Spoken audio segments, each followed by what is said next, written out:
बुलढाणा जिल्ह्यातील संतोष मोरे हा तरुण भारतीय सैन्य दलात कार्यरत आहे. ऑपरेशन सिंदूर दरम्यान या जवानाने पाकिस्तानवर 52 तोफगोळे डागले होते. यावेळी पाकिस्तानकडून झालेल्या हल्ल्यात सैनिक संतोष मोरे हे जखमी झाले होते. त्यांच्या हाताला जबर दुखापत झालेली असताना देखील त्यांनी एकाच हाताने पुन्हा पाकिस्तानवर 14 फायर केले. त्यांच्या या शौर्याची दखल घेत स्वातंत्र्यदिनी भारत सरकारकडून शौर्य पुरस्कार जाहीर करण्यात आला होता. हा पुरस्कार नुकताच 28 मार्च रोजी सैन्य दलाच्या वरिष्ठ अधिकाऱ्यांकडून त्यांना प्रदान करण्यात आला.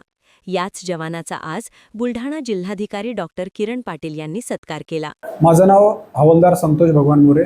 मी 34 मराठा फील्ड रेजिमेंट कॅसिनो 2 मध्ये कार्यरत आहे. मला नुकत्याच मागच्या गत स्वातंत्र्यदिनी शौर्य पुरस्कार अनाऊन्स झाला होता. आता 28 मार्च 2026ला मी तो लेफ्टनंट जनरल प्रतीक शर्मा यांच्या हस्ते तो रिसीव्ह केलेला आहे.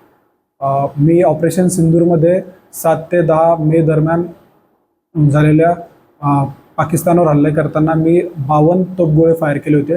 दरम्यान मला 9 तारखेला रात्री पाकिस्तानी आर्टिलरी काउंटर फायरिंगमध्ये मला त्यांच्या आरटी फायरिंगच्या स्प्लिंटरचा तुकडा लागला होता माझ्या उजव्या हातामध्ये. मी डाव्या हाताने फायरिंग करून 14 राऊंड पाकिस्तानवर मारले.